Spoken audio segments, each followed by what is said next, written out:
Selamat malam, shalom untuk semuanya. Shalom. Shalom. Oke. Aku kepencet ini. Nah, teman-teman, Om Greg, kita akan memulai lagi nih. Kita akan belajar lagi mengenai firman Tuhan. Untuk hari ini temanya adalah Kerajaan Israel sepenggal Salomo. Oke. Nah, sebelum kita belajar lagi mengenai firman Tuhan, kita memulai dulu dengan tanda kemenangan Kristus, dalam nama Bapa dan Putra dan Roh Kudus. Amin. Oke, teman-teman, kita angkat sebuah pujian dulu. Kita mengucap syukur sama Tuhan. Hari ini kita diberikan kesehatan, diberikan nafas kehidupan, kita diberikan kemampuan, kekuatan untuk melewati satu hari lagi.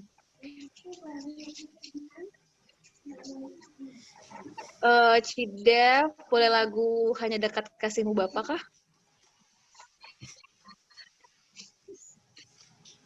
Satu lagi.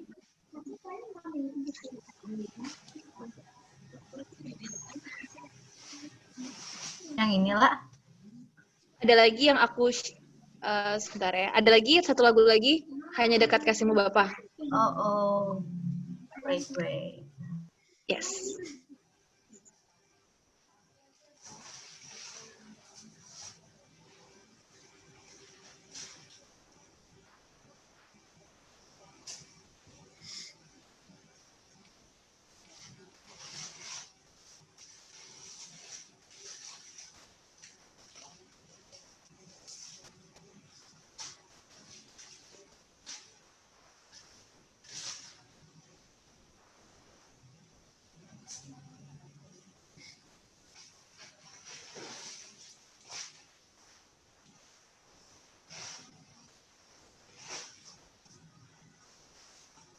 Tunggu sebentar ya teman-teman.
Oke.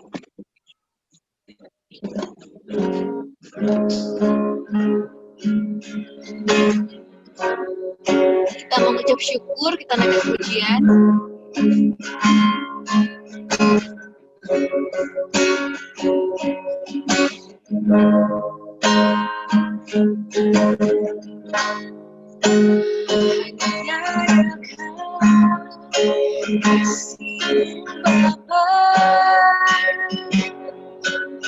Jiwaku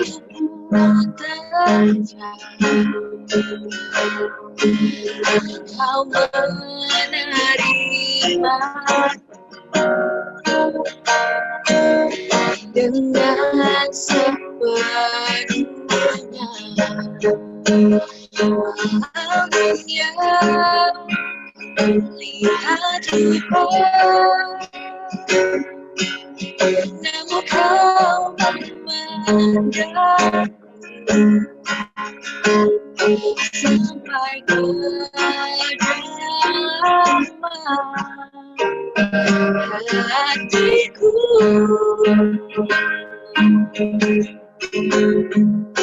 Tuhan ini layak ku tahu, kau melebihi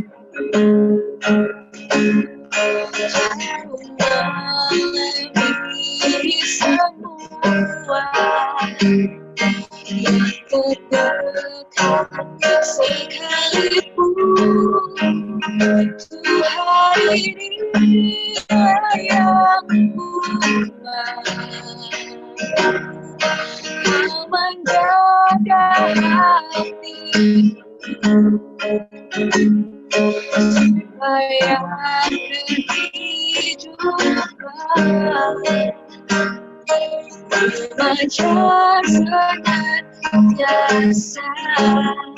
Kita dari awal lagi. Mendengarkan kasih-Mu Bapa, jiwaku menderita. Engkau menerima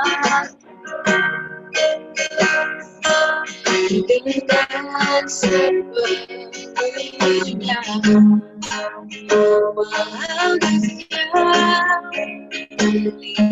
rupa, namun kau memandang sampai kedalaman hatiku.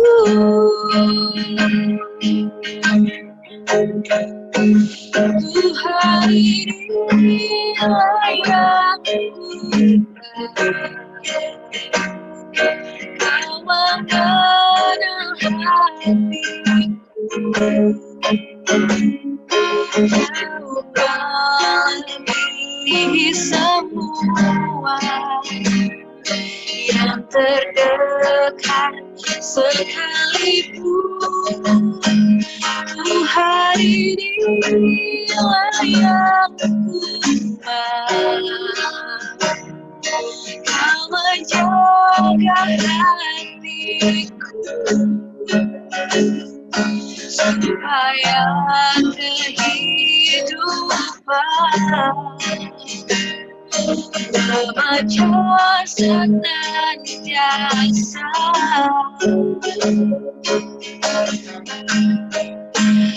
Tuhan inilah yang kuat. Kau mengenal hatiku jauh melebihi semua yang terdekat sekalipun Tuhan inilah yang kuat. Kau menjaga hatiku supaya kehidupan mengajar senantiasa, supaya kehidupan mengajar senantiasa.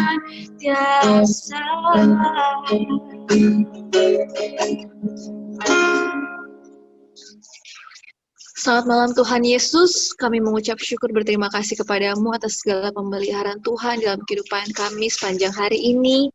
Kami diberikan nafas kehidupan baru Tuhan, kami masih diberikan kesehatan yang sempurna, kami diberikan kekuatan untuk menjalankan aktivitas kami sepanjang hari ini. Hingga pada malam hari ini Tuhan, kami pun mengucap syukur kepadamu, karena Engkau memberkati kami Tuhan, menyertai kami, di mana pada saat ini Tuhan, Engkau mengizinkan kami untuk bertemu satu dengan yang lain, walaupun melalui Zoom meeting ya Bapak. Tapi kami yakin dan percaya Tuhan, itu tidak menghalangi Tuhan untuk datang dalam setiap hati kami, di mana hati kami rindu Tuhan untuk mendengarkan firman-Mu. Ya Bapak, pada saat ini kami ingin berdoa untuk teman-teman kami yang mungkin pada saat ini dalam perjalanan pulang, ataupun yang akan mempersiapkan untuk ikut bersama-sama dengan kami Tuhan, untuk mengenal Engkau melalui firman-Mu, atau bahkan teman-teman kami yang mungkin pada saat ini berhalangan untuk hadir Tuhan, kiranya Tuhan tetap memberkati dan menyertai mereka ya Bapa. Ya Bapak, Engkau juga memberkati Om Greg yang akan membawakan firman pada malam hari ini. Berikan hikmat kepada Om Greg ya Bapak, biarlah apapun yang disampaikan, semua berasal daripada Tuhan. Dan berikanlah kami juga Tuhan, hati seorang murid dan telinga seorang murid yang mau mendengarkan firman Tuhan. Terpujilah namamu Tuhan, kami siap untuk mendengarkan firman pada malam hari ini. Dalam nama Bapa kami telah berdoa dan mengucapkan syukur. Amin. Dalam nama Bapa dan Putra dan Roh Kudus. Amin. Om Greg silakan.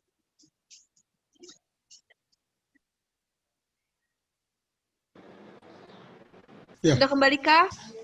Ya udah, tadi maaf ya ini komputernya masalah. Kalau nanti masalah lagi saya pindah ke handphone aja. Kita mulai ya. Siap Om. Ya, silakan Om Greg. Saya boleh share dari saya supaya Boleh. saya bisa lihat itu. Ya, when atau when?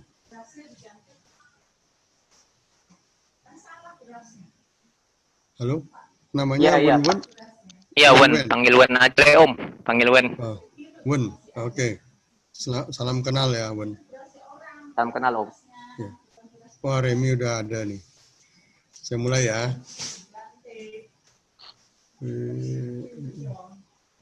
Alah. Muncul ya.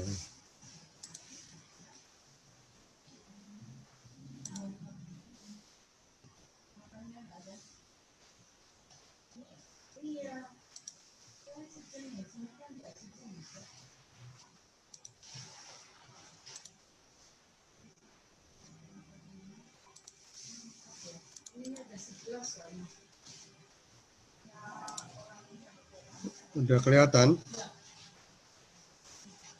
Kelihatan Om. Kelihatan Om. Nah, ya. Jadi kita sedikit bicara sepintas sejarah bangsa Israel pada waktu yang pertemuan yang lalu-lalu. Kalau nggak salah tanggal 19 Desember sama 15 April ya kita ketemu ya sama saya ya. Itu Ya. agak, kalau masih ingat atau enggak saya nggak tahu.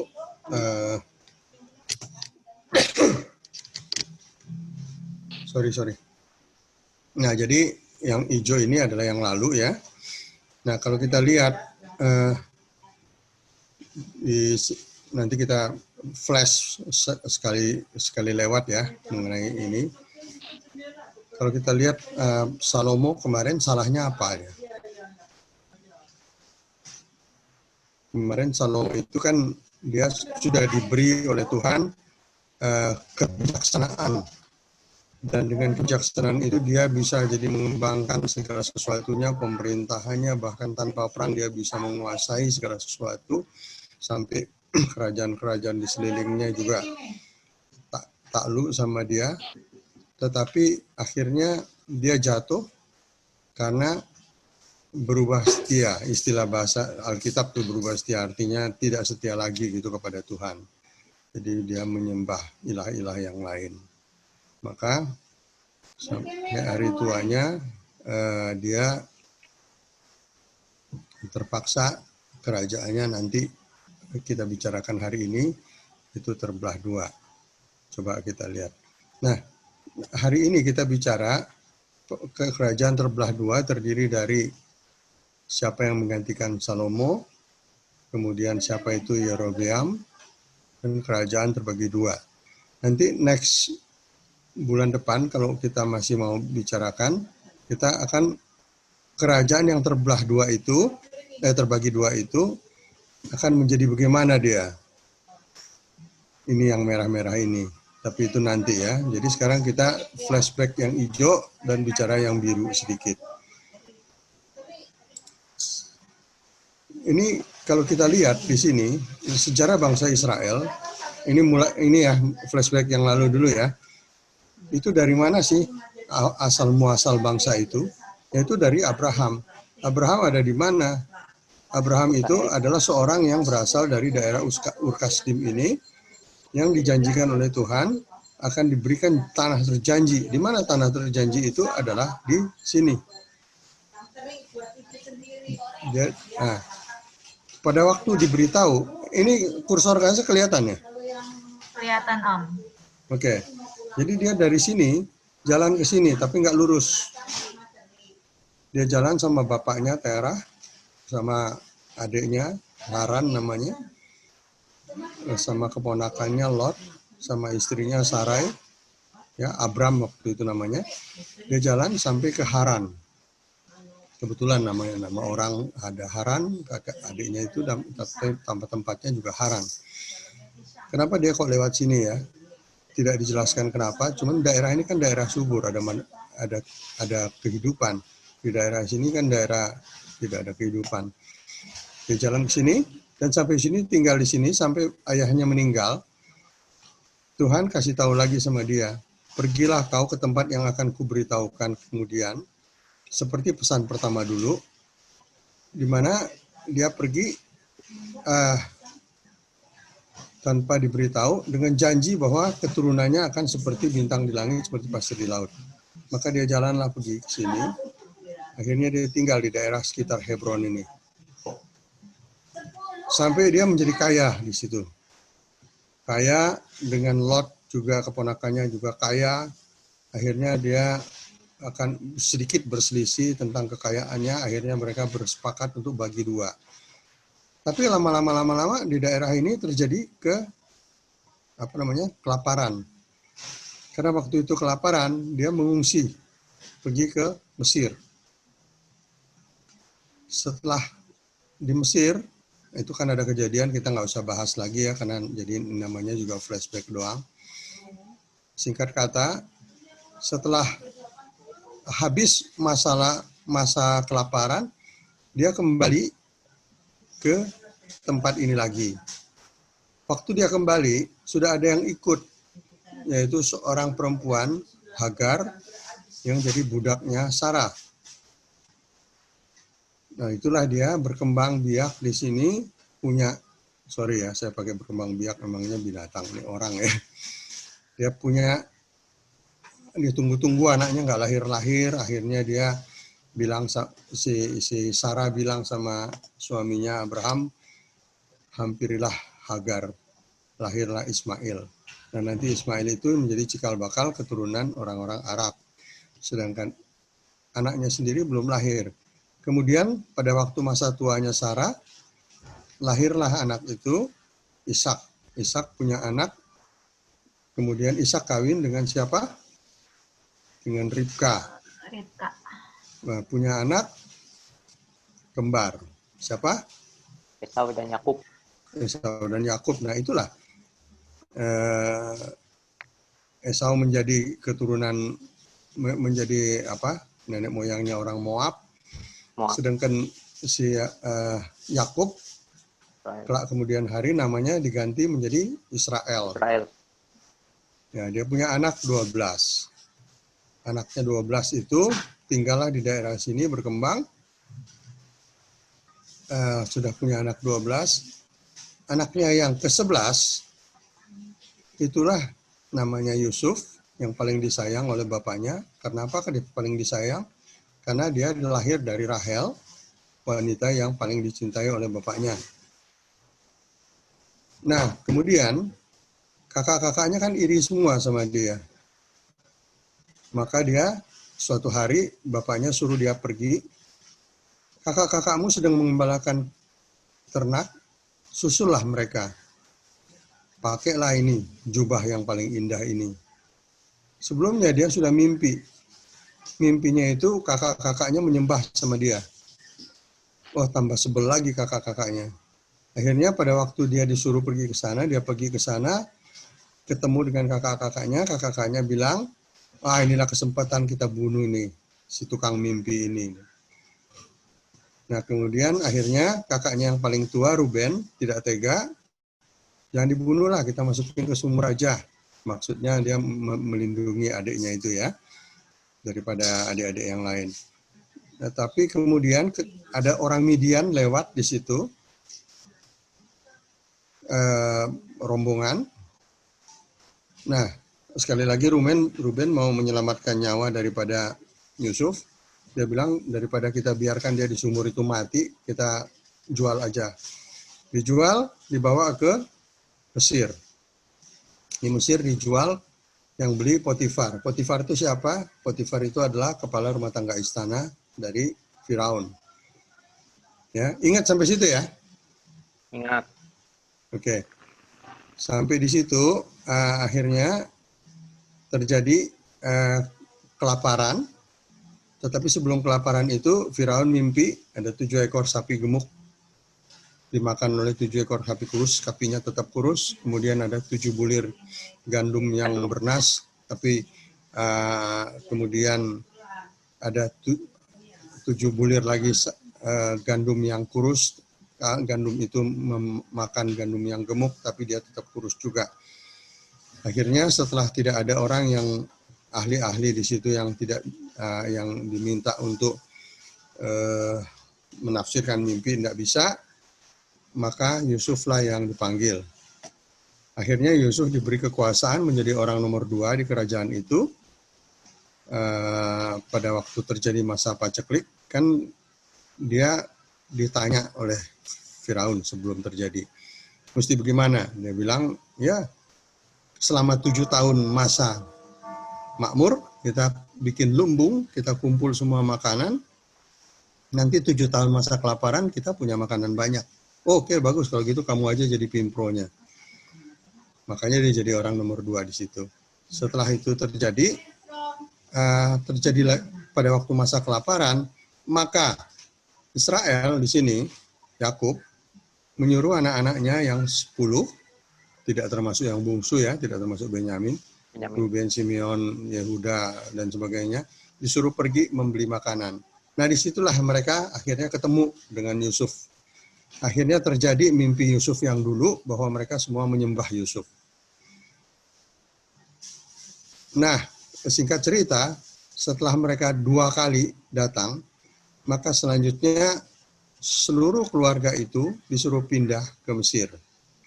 Dan diberi tanah di tanah Goshen yang sangat subur. Disitulah mereka mulai berkembang dari 70 orang menjadi berapa orang?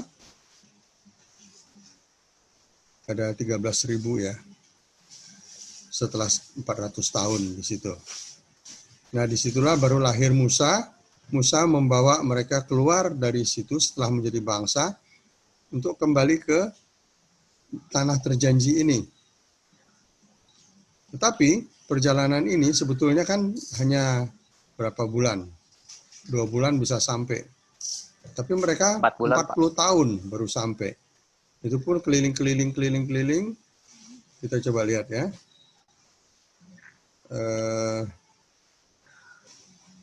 Nah, ini perjalanannya nih. Dari sini dia jalan ke sini. Nah, ini muter-muter, baru balik lagi. Nah, baru dia ke sini. Padahal mungkin kalau dia jalan sini aja, sebentar sampai gitu ya. Muter-muter dia sampai ke sini.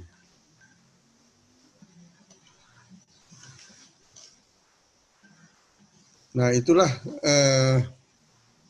sesampainya tadi di daerah itu, sesampainya dia di daerah sini, mereka, Musa yang memimpin tadi tidak diizinkan Tuhan untuk masuk ke tanah terjanji.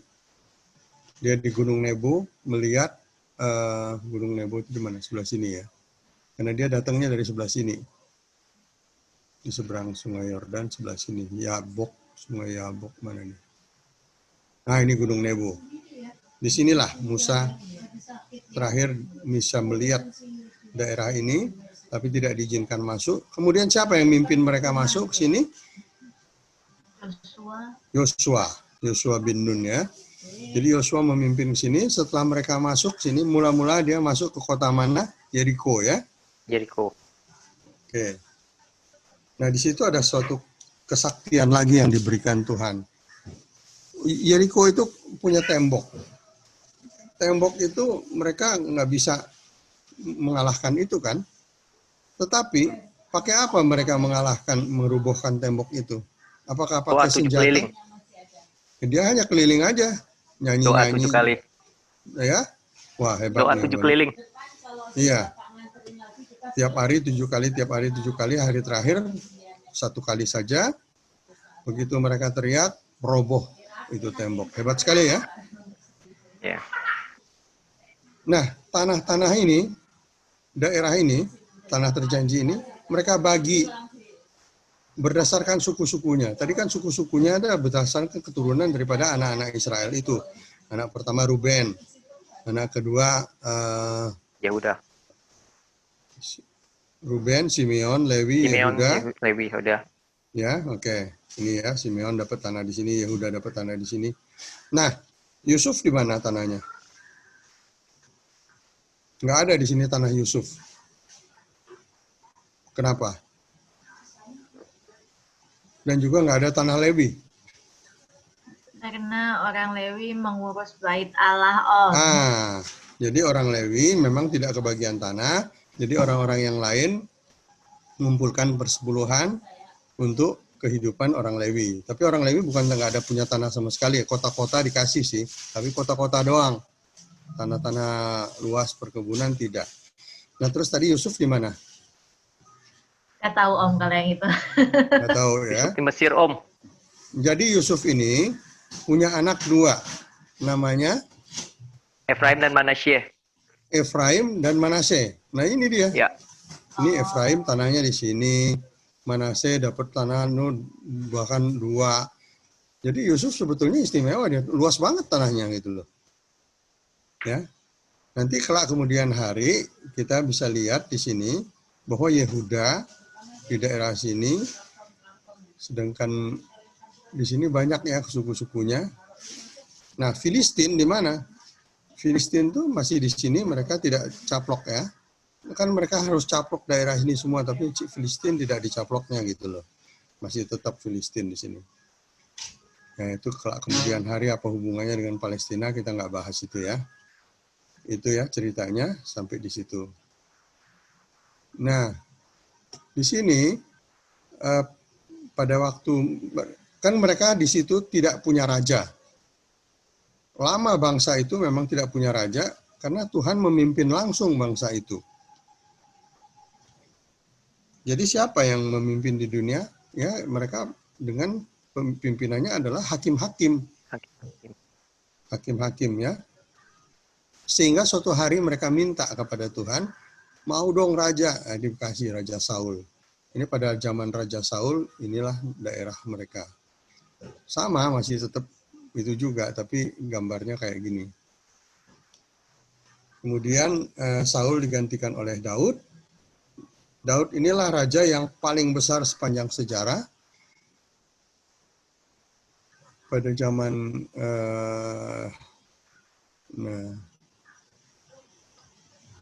ini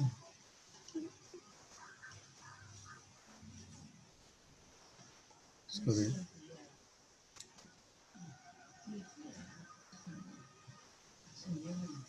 Nah, di sini Daud itu menaklukkan daerah-daerah sekitarnya. Ya. Nah, ini nanti next meeting kita bicara ini. Hari ini sebetulnya ya, kerajaan terbagi dua. Jadi topik pembicaraan hari ini kerajaan terbagi dua. Yang di sebelah selatan ini dua suku, Yehuda dan Benyamin. Sedangkan di atas banyak suku, 10 suku. Dikasih namanya tetap Israel. Tadinya semua ini Israel, sekarang tinggal utara aja namanya Israel, selatan namanya Yehuda. Dari kata Yehuda itulah sekarang kita bilang bangsa Yahudi. Ya. Itu dia ya. Ini sudah. Nah, kalau kita baca 1 Raja-Raja 11-43, ada yang mau baca? Kita mulai nih hari ini. Raja-Raja. 1 Raja-Raja 11 ayat 43. Mesti share-nya saya matiin dulu ya. Om ada ayatnya gitu maksudnya, Om. Apa kita cari? Ya baca aja di Alkitab boleh.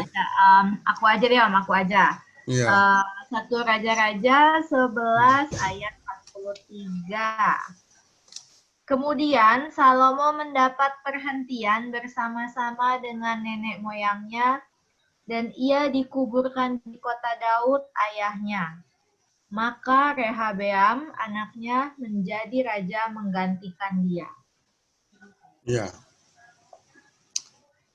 itu dia digantikan oleh Rehabeam. Yerobeam siapa? Kita belum tahu ya. Jadi Yerobeam bukan anak dia. Jangan mentang-mentang sama-sama Beam-Beam, wah ini sama juga anak. Bukan. Yerobeam orang lain gitu ya. Tuh. Kita lihat ya, Yerobeam memberontak itu kenapa. Ini cerita yang tadi semua ya. Kalau mau dibaca boleh-boleh aja. Kita langsung ke... Nah, ini dia. Kalau kita lihat di sini, 1 Raja-Raja 11, 26 sampai 40. Itu kisah kenapa Yerobeam yang tadinya bukan siapa-siapa menjadi terkenal. Yerobeam ini adalah seorang pegawai. Kemudian coba baca lagi, siapa mau baca, 11.26 sampai 11.40. Dari sini kita tahu bahwa memang Tuhan yang merencanakan kerajaan itu dibagi dua. Coba baca di situ. Coba. Om. Ya. 1 Raja-Raja 11 ayat 26. Ya. Juga Yerobeam bin Nebat, seorang Efraim dari Zereda, seorang pegawai Salomo. Nama ibunya Serua, seorang janda memberontak terhadap raja. Terus saya sambung yang 40 ya Om. Ya. 1 Raja-Raja 11 ayat 40. Lalu Salomo berikhtiar membunuh Yerobeam. Tetapi Yerobeam Di antaranya itu ada alasannya kenapa Nabi Ahia yang datang kepada Yerobeam. 26 sampai 40. 26 sampai 40. Maksudnya dibaca semua Om. Mungkin loncat-loncat boleh lah. Ada nggak Nabi Ahia di situ?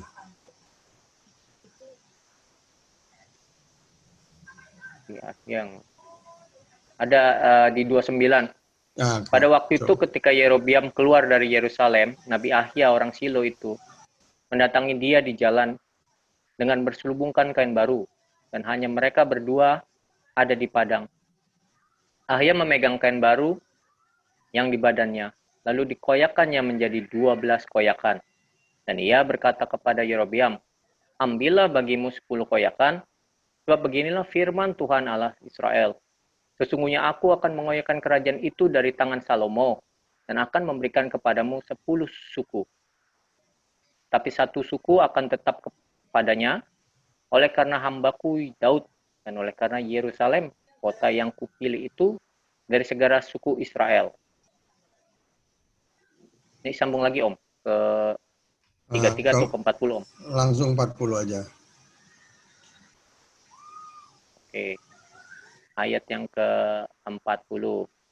Lalu Salomo berikhtiar membunuh Yerobeam. Tetapi Yerobeam bangkit dan melarikan diri ke Mesir. Kepada Sisak, Raja Mesir. Dan di Mesirlah ia tinggal sampai Salomo mati. Ya. Jadi kita lihat kenapa kok kerajaan terbelah dua. Apakah karena siapa yang salah atau karena dipengaruhi oleh siapa? Nanti ada alasan manusiawinya, ada alasan ilahinya. Alasan ilahinya tadi memang Tuhan sudah merencanakan itu. Tetapi kan pertanyaan kita lebih lanjut. Kenapa Tuhan merencanakan itu? Ini saya nggak menemukan jawaban yang langsung, tetapi coba kita sama-sama berpikir, kenapa kok Tuhan begitu? Karena kesalahan daripada Salomo tadi, yang pada hari tuanya dia sudah menyeleweng dan sebagainya, mungkin Tuhan ingin memperbaiki. Kalau kerajaan ini dibagi dua, maka mereka akan bersaing untuk tetap setia kepada Tuhan. Tapi faktanya tetap aja enggak gitu ya. Karena nanti Yerobeam pun setelah dia diberi kekuasaan untuk menjadi Raja Israel Utara, akhirnya dia juga menyimpang juga. Nanti kita lihat ayatnya selanjutnya.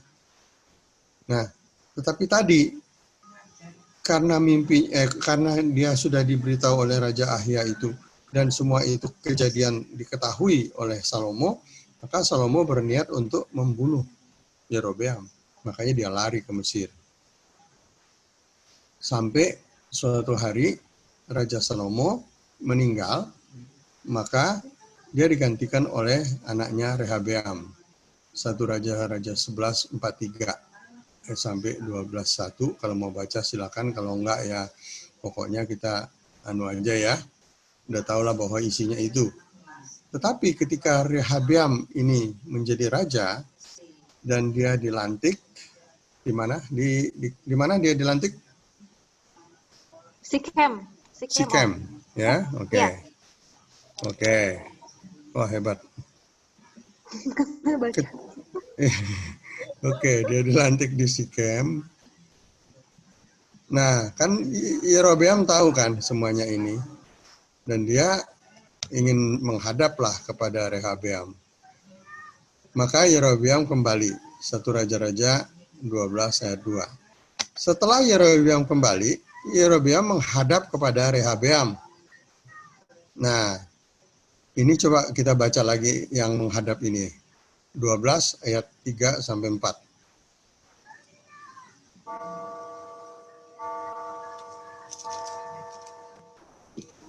Aku baca Om ya. Ya. 12 Raja-Raja ayat 3-4. Orang menyuruh memanggil dia, lalu datanglah Yerobeam dengan segenap jemaah Israel dan berkata kepada Rehabeam, ayahmu telah memberatkan tanggungan kami, maka sekarang ringankanlah pekerjaan yang sukar yang dibebankan ayahmu dan tanggungan yang berat yang dipikulkannya kepada kami, supaya kami menjadi hambamu.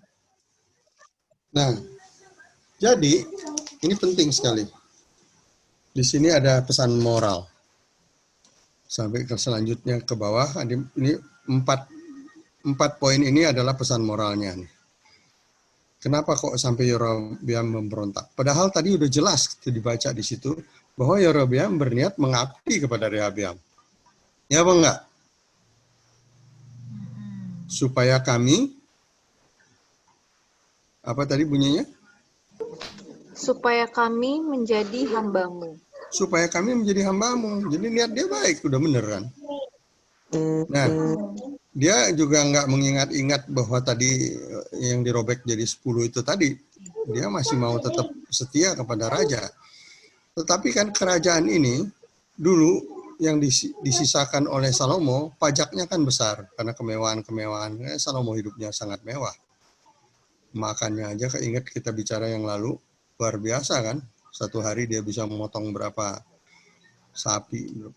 Nah, ini Yerobeam menghadap Rehabeam dan mengatakan akan menjadi hambanya. Tetapi rakyat kami ini, rakyat kita ini sekarang karena peninggalan ayahmu, pajaknya terlalu berat. Cobalah ringankan gitu. Ini usulan kan?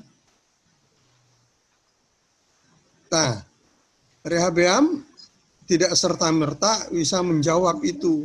Dia cari nasihat dulu. Dia cari nasihat kepada orang tua-tua. Orang tua-tua ini orang-orang bijaksana. Orang tua-tua ini bilang apa?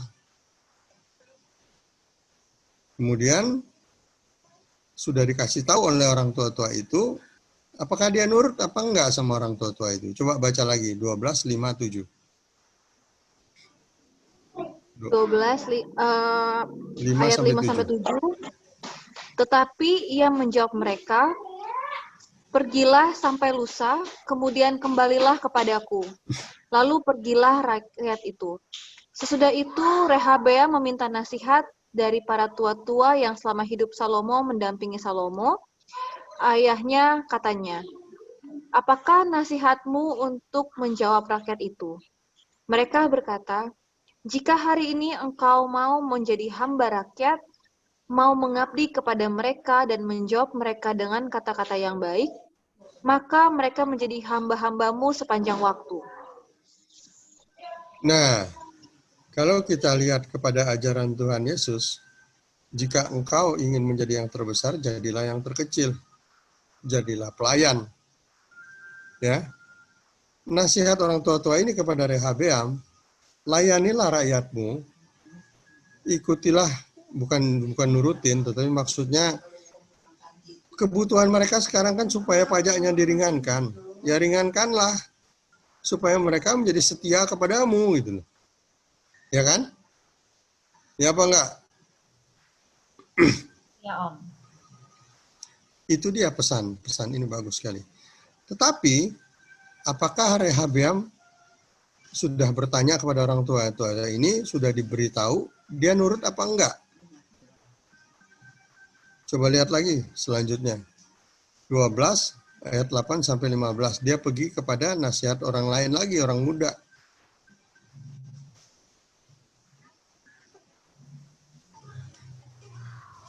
Siapa mau baca 8 sampai 15? Aku deh Om, boleh Om. 8 sampai 15 ya Om. Iya. Tetapi ia mengabaikan nasihat yang diberikan para tua-tua itu, lalu ia meminta nasihat kepada orang-orang muda yang sebaya dengan dia dan yang mendampinginya. Katanya kepada mereka, "Apakah nasihatmu? Supaya kita dapat menjawab rakyat yang mengatakan kepadaku, ringankanlah tanggungan yang dipikulkan kepada kami oleh ayahmu." Lalu orang-orang muda yang sebaya dengan dia itu berkata, "Beginilah harus kau katakan kepada rakyat yang telah berkata kepadamu, ayahmu telah memberatkan tanggungan kami, tetapi engkau ini berilah keringanan kepada kami. Beginilah harus kau katakan kepada mereka, kelingkingku lebih besar daripada pinggang ayahku. Maka sekarang ayahku telah membebankan kepada kamu tanggungan yang berat, tetapi aku akan menambah tanggungan kamu. Ayahku telah menghajar kamu dengan cambuk, tetapi aku akan menghajar kamu dengan cambuk yang berduri besi." Pada hari lusanya, datanglah Yerobeam dengan segenap rakyat kepada Rehabeam seperti yang dikatakan raja, "Kembalilah kepadaku pada hari lusa." Raja menjawab rakyat itu dengan keras. Ia telah mengabaikan nasihat yang diberikan para tua-tua kepadanya. Ia mengatakan kepada mereka menurut nasihat orang-orang muda, "Ayahku telah memberatkan tanggungan kamu, tetapi aku akan menambah tanggunganmu itu. Ayahku telah menghajar kamu dengan cambuk, tetapi aku akan menghajar kamu dengan cambuk yang berduri besi." Jadi, raja tidak mendengarkan permintaan rakyat, sebab hal itu merupakan perubahan yang disebabkan Tuhan, supaya Tuhan menepati firman yang diucapkannya dengan perantaraan Ahia orang Silo kepada Rehobeam bin Nebat. Supaya firman yang diucapkannya dengan perantaraan Ahia, itu apa tadi? Yang membagi 10 kerajaan itu. Jadi memang sudah begitu, tetapi sekarang penyebab yang dari manusianya adalah kok ya kejam banget si Rehabeam ini. Dia nurutin nasihat orang-orang muda itu, kan berarti orang muda semuanya brengsek ya, enggak ya, tapi maksudnya orang muda yang di sini nih, di dalam ayat ini, itu kan menasihati yang bertentangan dengan nasihat-nasihat orang tua-tua yang bagus tadi. Jadi disinilah benar-benar pesan moral. Kalau mau jadi pemimpin yang baik, jangan kejam begitu gitu loh. Kalau kejam begitu ya orang mungkin terpaksa menurut selagi dia terpaksa. Begitu dia bisa melawan, dia akan melawan. Ya apa enggak? Bahkan di dalam ayat ini kalau kita bilang tadi, kita lihat tadi, kelingkingku lebih besar dari pinggang ayahku. Itu mengandung arti apa di situ? Kesombongan yang luar biasa. Ya. Jadi banyak pesannya di sini loh. Jadi orang jangan sombong, jadi orang ya harus baik hati, jadi orang ya harus punya kasih gitu loh. Makanya Tuhan Yesus mengajarkan kasih, ya. Maka selanjutnya Yerobeam menggenapi apa yang dibilang oleh Tuhan melalui Nabi Ahya tadi. Ayat 16 sampai 24, kita loncatin aja ya. Berapa ayat 16 sampai 24 itu? Setelah seluruh Israel melihat bahwa raja tidak mendengarkan permintaan mereka, maka rakyat menjawab raja, bagian apakah kita dapat dari Daud? Kita tidak memperoleh warisan dari anak Isai itu. Apa nih artinya? Semua bangsa Israel, Yehuda dan sebagainya ini kan adalah membanggakan Daud sampai hari ini pun, ya, sampai abad ke-21 ini pun mereka masih membanggakan Daud. Nah, di dalam ayat ini, ayat 16 ini, mereka sangat menghormati Daud, tetapi dia bertanya di sini, bagian apa yang kami dapat dari Daud kalau begitu cara kamu ngambil keputusan? Kan gitu ya. Ke kemahmu, hai orang Israel, uruslah sekarang rumahmu sendiri, hai Daud. Nah, ini udah marah banget. Jadi, kamu yang keturunan Yehuda, kan Daud itu orang Yehuda, keturunan Yehuda gitu loh. Daud adalah keturunan Yehuda. Maka pergilah orang Israel ke kemahnya, sehingga Rehabeam menjadi raja atas orang Israel yang diam di kota-kota Yehuda. Kemudian Raja Rehabeam mengutus Adoram menjadi kepala Rodi, tetapi seluruh Israel melontari dia dengan batu. Ya, jadi tadi dia masih melaksanakan tuh kehendak yang dia dapat dari nasihatnya dari anak muda itu, bahwa dia akan lebih memperberat rakyat. Ya ini dia lakukan, bikin kerja Rodi. Tapi ya rakyatnya kan nggak mau ikut, dilontari dengan batu tuh si mandornya itu tadi. Segera setelah seluruh orang mendengar, maka Yerobeam sudah pulang, bahwa Yerobeam sudah pulang, maka mereka menyuruh memanggil dia ke pertemuan jemaah. Akhirnya mereka bersama di situ. Maka terjadilah kerajaan utara. Itulah yang inti daripada yang kita bicara malam ini. Akhirnya kerajaan Israel terpecah menjadi dua. Ya. Sampai situ ada yang mau komentar atau pertanyaan?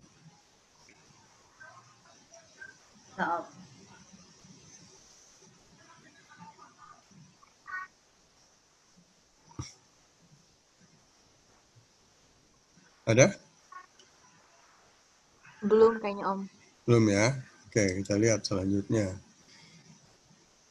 Jadi kerajaan yang terbagi dua ini, Rehabeam memimpin Yehuda dengan 2 suku, Yerobeam memimpin Israel dengan 10 suku. Nah, kemudian karena ini sudah terjadi, maka Rehabeam masih juga berpikir bahwa ya seharusnya tidak terjadi kerajaan ini tuh begini. Kamu memberontak sahabat saya. Maka saya sebagai raja yang resmi dari seluruh kerajaan utara dan selatan, itu yang dia pikirkan, akan segera menyerang dan menaklukkan. Tapi kemudian Tuhan bilang apa kepada Rehabeam? Karena ini kan memang pembagian sudah rencana Tuhan. Ayat Raja-Raja 12, 21 sampai 24, coba baca lagi. Aku baca Om ya. Ya. 1 Raja-Raja 12 ayat 21 sampai dengan 24.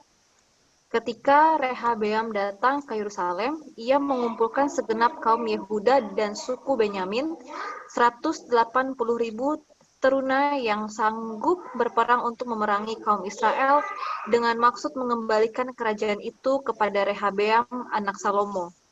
Tetapi datanglah firman Allah kepada Semaya, abdi Allah demikian. Katakanlah kepada Rehabeam anak Salomo, Raja Yehuda, dan kepada segenap kaum Yehuda dan Benyamin, dan kepada selebihnya dari bangsa itu, beginilah firman Tuhan. Janganlah kamu maju dan janganlah kamu berperang melawan saudara-saudaramu orang Israel. Pulanglah masing-masing ke rumahnya, sebab akulah yang menyebabkan hal ini terjadi. Maka mereka mendengarkan firman Tuhan dan pergilah mereka pulang sesuai dengan firman Tuhan itu. Nah, itu dia. Jadi niat dia sebagai raja yang normal memang akan menaklukkan rakyat yang memberontak, tetapi kan Tuhan sendiri melarang dia.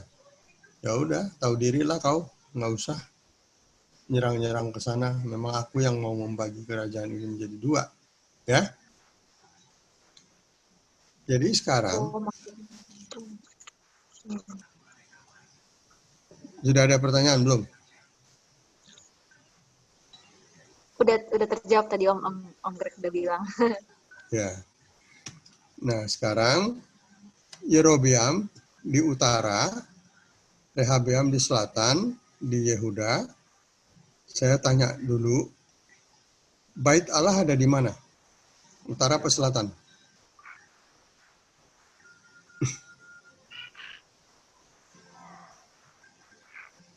Itu Ella ngomong tapi nggak dengar suaranya. Bait Allah, nggak tahu Om, mungkin selatan kali Om ya. Nah, kita lihat sebentar ya.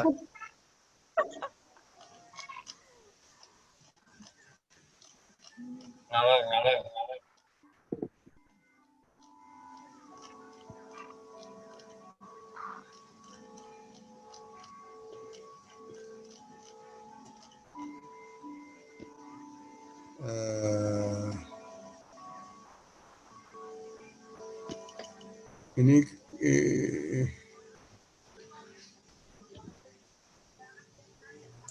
kurang besar ya ini.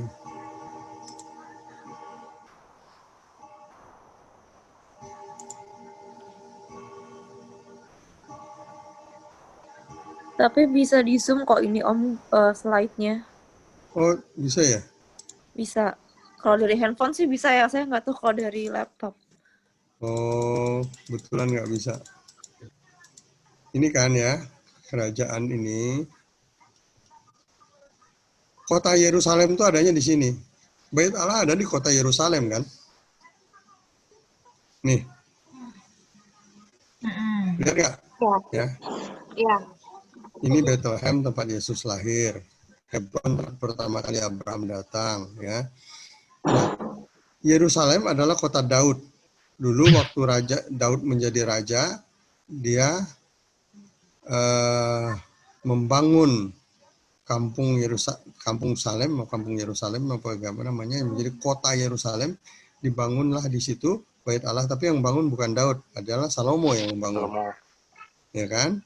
Setelah dibangun di Yerusalem, maka seluruh kerajaan, seluruh rakyat dari utara sampai ke selatan, pada waktu itu kan masih semua bersatu kan ya, itu dari utara ke selatan, tiap tahun pergi ke Yerusalem untuk merayakan Paskah di Bait Allah. Sampai pada zaman Yesus, ketika Yesus berumur 12 tahun, kan ada kisahnya ya, pada waktu umur 12 tahun Yesus ikut dengan rombongan dari kampungnya di mana? Kampungnya itu di mana? Nazaret. Nazaret. Nazaret ada di mana? Nazaret ada di Galilea. Nazaret. Ya? Galilea. Salah ya? Mereka jalan ke sini ya, sehingga selama mereka pulangnya juga jalan kaki. Artinya apa cerita itu? Menunjukkan bahwa bangsa Israel ini semuanya, utara dan selatan ini, tiap tahun pasti pergi ke Bait Allah. Jadi, apa masalahnya dengan Yerobeam? Kira-kira masalahnya Yerobeam apa? Dengan tiap tahun harus orang pergi ke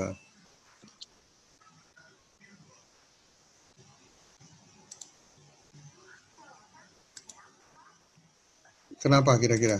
Gimana Om? Gimana Om? Aku tadi sempat putus-putus Om.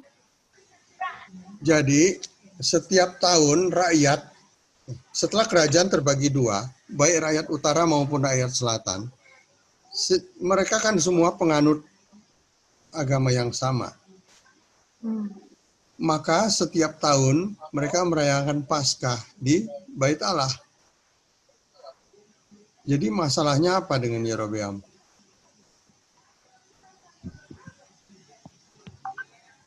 Kira-kira.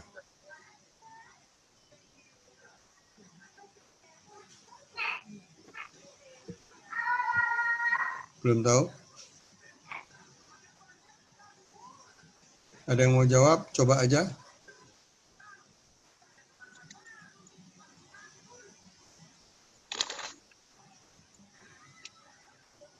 Siapa yang mau jawab? Wen? Remi? Kela? Kela biasanya bisa nih. Karena mungkin takut apa ya Om? Takut tempatnya dikuasai oleh orang lain mungkin. Jadi dia khawatir bahwa karena rakyat dia kan pergi ke luar negeri, ke selatan. Jadi kalau dia tiap tahun pergi ke selatan, lama-lama kesetiaan si rakyat ini kepada selatan. Iya. Itu yang dia takut gitu loh. Khawatir rakyat bergabung ke Yehuda. Nah, maka dia ingin mencegah. Tapi kan nggak bisa mencegah. Orang mau pergi ke Bait Allah, masa dicegah gitu loh. Ya. Maka dia gimana cara mencegah supaya rakyatnya tidak pergi ke selatan? Ya terpaksa kebutuhan rakyat untuk berdoa, untuk ke Bait Allah, dia harus membangun saingan Bait Allah. Bikin Bait Allah tiruan di utara. Ya apa enggak? Ya. Nah, itu dia. Tetapi, apa yang dia lakukan bukan bikin Bait Allah tandingan. Karena itu aja Salomo bikinnya itu berapa tahun? 46 tahun. Mahal banget. Nah, disinilah dia mulai berubah setia kepada Tuhan, mulai menyeleweng. Dia membuat bukit-bukit pengorbanan, dan itu terpengaruh dengan agama-agama orang-orang setempat. Jadi, untuk mencegah orang pergi ke Bait Allah, ya udahlah kamu berdoa di sini aja lah. Tetapi berdoanya sudah berbeda gitu loh. Nah, di situ dia membuat tempat ibadah sendiri. Coba baca lagi, siapa yang mau baca 12 ayat 28 sampai 33.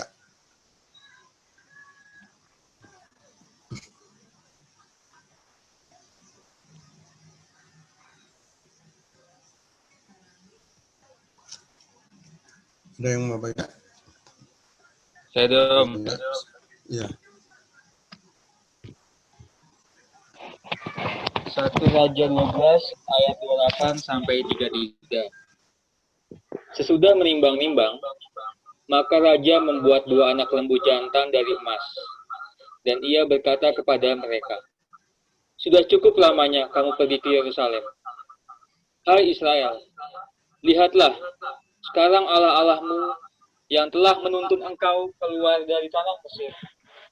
Lalu ia menaruh lembu yang satu di Betel, dan yang lain ditempatkannya di Dan. Maka hal itu menyebabkan orang berdosa, sebab rakyat pergi ke Betel, menyembah patung yang satu, dan ke Dan, menyembah patung yang lain. Ia membuat juga kuil-kuil di atas bukit-bukit pengorbanan, dan mengangkat imam-imam dari kalangan rakyat yang bukan dari Bani Lewi. Kemudian Yerobeam menentukan suatu hari raya pada hari yang ke-15 bulan ke-8, sama seperti hari raya yang di Yehuda, dan ia sendiri naik tangga mezbah itu. Begitulah dibuatnya di Betel, yakni ia mempersembahkan korban kepada anak-anak lembu yang telah dibuatnya itu. Dan ia menugaskan di Betel imam-imam bukit pengorbanan yang telah diangkatnya. Ia naik tangga mezbah yang dibuatnya di Betel itu pada hari yang ke-15 dalam bulan yang ke-8, dalam bulan yang telah direncanakannya dalam hatinya sendiri. Ia menentukan suatu hari raya bagi orang Israel dan ia naik tangga mezbah itu untuk membakar korban. Ya, kira-kira Tuhan marah nggak? Bukan, ya. Kira-kira itu mengecewakan Tuhan atau tidak? Mengecewakan sih, Om. Ya lah, Om. Jelas Ya. kecewa. Padahal tujuan Tuhan tadi membagi kerajaan menjadi dua, justru supaya rakyat ini semua, masyarakat semua keturunan Israel ini supaya menjadi sangat kembali kepada iman yang benar. Tahu-tahu Yerobeam malah karena alasan politik membuat tempat ibadah saingan yang akibatnya membuat rakyat menjadi tidak lagi setia kepada imannya. Ya, itu dia. Maka itulah yang terjadi ya. Jadi pembicaraan kita malam ini sampai situ aja. Jadi kesimpulannya tadi apa? Bahwa kerajaan terbagi dua sejak Salomo mati. Penyebabnya adalah karena Rehabeam sombong, tidak mau menuruti usulan daripada rakyatnya, dan kemudian Rehabeam tadi malah menjadi lebih kejam, ingin membuat rodi dan sebagainya, sehingga yang memang Tuhan sudah tahu itu dan sudah merencanakan itu dengan melalui Nabi Ahia disampaikan kepada Rehabeam, maka kepada Yerobeam, maka kerajaan dibagi dua. Setelah kerajaan dibagi dua, Rehabeam di selatan dengan satu suku, Yehuda dan Benyamin dua, sedangkan Yerobeam di utara dengan 10 suku. Jadi kemudian akan masing-masing, tetapi Yerobeam dengan alasan politik tidak rela rakyatnya pergi ke selatan setiap tahun. Maka dia membuat tempat-tempat ibadah sendiri, yang disitulah mulainya penyelewengan. Ada yang mau didiskusikan atau ditanyakan?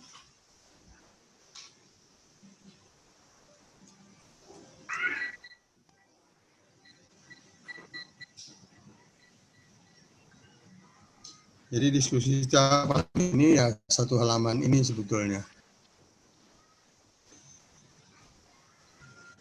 Oh, Ya. ganti Kak.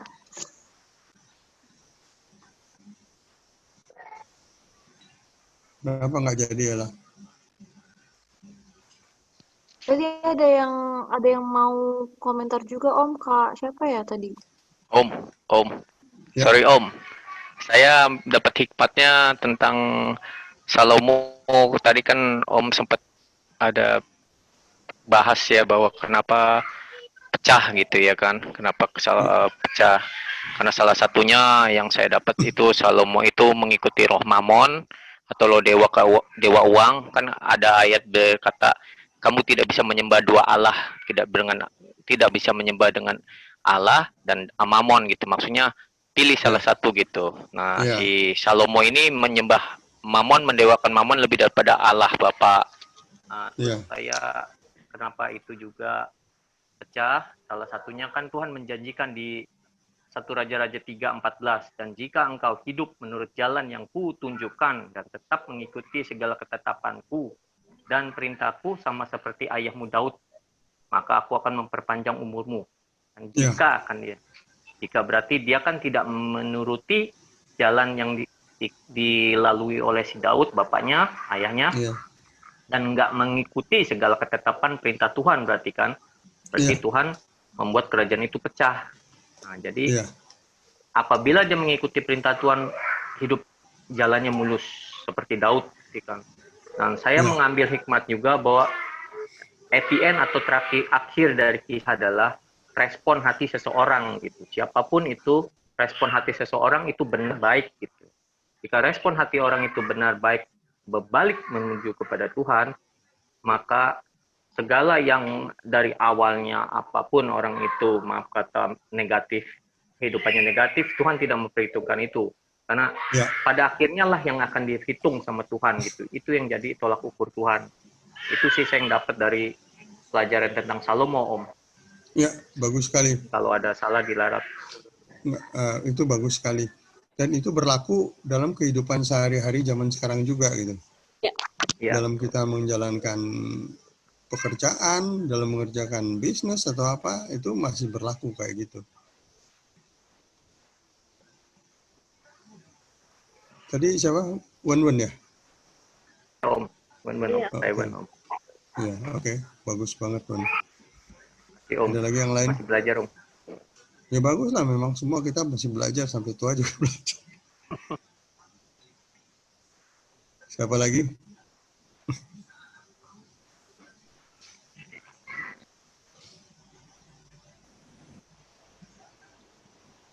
Ada? Om, sebenarnya aku mau nanya tapi jadinya banyak banget karena aku jujur aja belum paham. Ya, silakan, Belum apa-apa. sepenuhnya paham nih, Om. Jadi yang pertama itu kan tadi kan kerajaan terbagi dua kan, Om ya. Terus tadi Om berusaha untuk summarize karena Rehabeam itu dengan sifatnya yang tamak gitu, Om ya. Ya, Dan sampai mau memperlakukan kerja rodi. Nah, kemudian kalau Rehabeam itu batal menyerang, aku tadi nangkapnya gini Om, Rehabeam itu batal menyerang Israel karena maksudnya gimana ya? Jadi si Rehabeam ini mau menyerang wilayahnya Yerobeam Om. ya, Nah, tapi kayaknya aku ada miss juga. Itu benar Om ya? Apa gimana Om ya? ya. Dia kenapa mau menyerang? Ya karena wajar dong. Wong kerajaan dia seluruhnya, menurut anggapan dia, kerajaan bapaknya kan seluruhnya, kerajaan Salomo dari utara ke selatan. Oke. Nah sekarang setelah Berarti- dia menggantikan bapaknya, kok tinggal satu aja di dua. sebelah selatan ini, di atas kok dikuasai oleh Yerobeam. Yerobeam pemberontak dong. Nah kalau pemberontak, aku sebagai pemimpin yang resmi, sebagai raja, ya wajar loh aku harus menumpas pemberontak gitu. Oh, oke. Nah, udah terjadi. Om, berarti sebentar Om. Berarti kerajaannya Rehabeam itu yang ada di selatan kan Om ya. Makanya si Raja Yerobeam itu sampai membuat kayak bukit-bukit yang menyerupai Bait Allah karena takut secara dianya dianya takut kalau rakyat-rakyatnya itu karena keseringan datang ke Bait Allah di bagian selatan, jadinya secara sukarela mau masuk ke wilayahnya Rehabeam gitu Om ya? Betul sekali, bukan hanya masuk Benar ke nggak sih? wilayahnya, tetapi Oh. ingin supaya wilayah dia di utara itu tetap di dalam kekuasaan selatan. Oh, oke. Ah, ya benar. Dan Yerobeam Siap, Om. takut kalau itu terjadi itu. Tapi cara respon dia dalam takutnya itu, dia membuat sesuatu yang melenceng gitu. Kalau dia bikin benar-benar Bait Allah juga mungkin ya boleh-boleh aja kali, tapi ya tidak terjadi kan. Yang dia Iya. buat malah yang salah-salah gitu. Oke, mantap sekali. Semuanya dari pertanyaan berubah menjadi pengertian ya, bagus banget. Terima kasih Om. Saya ada Om, utang. satu lagi Om. Ya, silakan. Om, satu lagi. Aku cuman ini Om, cuman bertanya-tanya kan kalau Rehabeam itu kan ini Om ya, anaknya Salomo kan Om ya? Rehabeam anak Salomo, Yerobeam bukan. Yes. Nah, Yerobeam itu kan ibaratnya orang lain kan Om? Orang lain. Ya. Nah, sedangkan Raja Salomo itu yang ibaratnya memiliki kekuasaan dari seluruh wilayah itu kan, dari utara sampai selatan, bukan sih Om? Iya. Oke. Nah, terus Om, jadi pertanyaanku, kalau misalnya memang Salomo itu dia diberikan kuasa dari utara sampai selatan, kenapa anaknya itu hanya ibaratnya memimpin 2 suku, Om? Saya dibaginya begitu, kenapa, Om? Ya, sedangkan Yerobeam itu ibaratnya orang lain, tapi dia ibaratnya memiliki memimpin lebih banyak suku atau wilayah gitu, Om. Itu yang tadi saya bilang, saya nggak tahu persis, cuman saya nebak aja bahwa Tuhan merencanakan itu kan melalui Nabi Ahia mengatakan kepada Yerobeam bahwa kerajaan ini 10 bagian akan dikasihkan kepada kamu.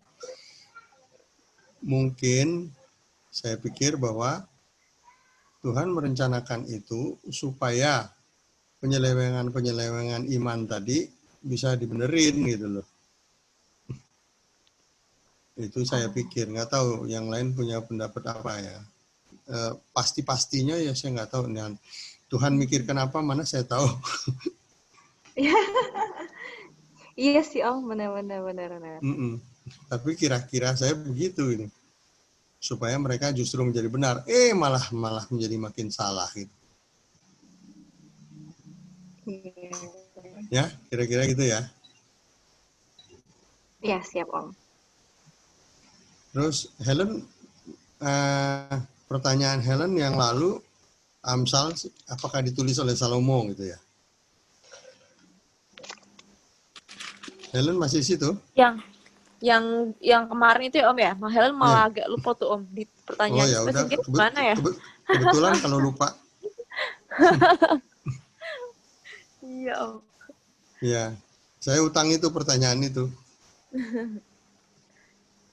Jadi Amsal itu kan ditulis sekian ratus tahun setelah Salomo mati. Jadi memang jadi banyak orang yang nulis, tapi ada hal-hal yang memang diucapkan oleh Salomo tetapi ditulis ulang oleh orang lain.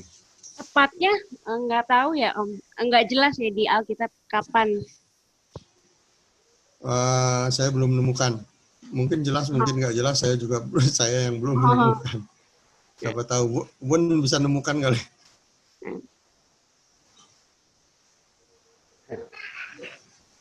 Oke, ada lagi? Sekarang sudah jam 21.19.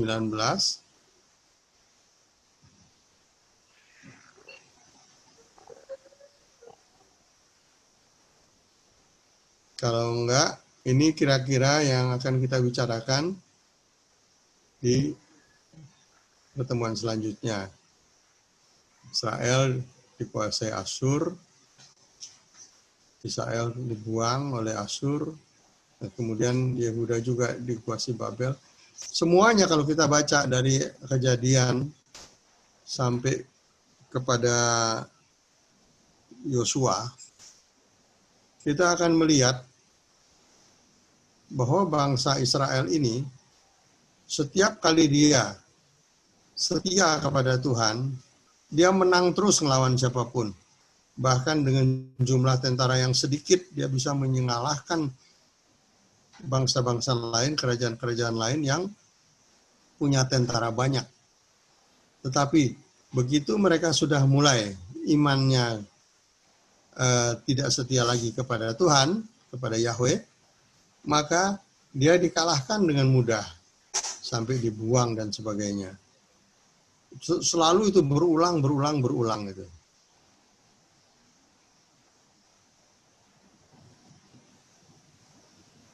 Nah, nanti kita akan sampai kepada Bait Allah pada zaman Yesus. Nah, sekarang Bait Allah itu di mana kan? Sudah hancur lagi kan? Pertama kali dihancurkan oleh Babel. Dibangun kembali oleh rakyatnya sendiri, oleh imam-imam yang pulang dari Babel dengan sponsor siapa? Kores ya, Raja Persia. Kemudian dihancurkan lagi kapan? Jadi pada zaman Yesus itu Bait Allah yang kedua. Kemudian dihancurkan lagi sampai sekarang sudah nggak ada lagi. Itu dihancurkan oleh Romawi, Raja Nero ya. Kaisar Nero. Ya, tapi ini next session ya.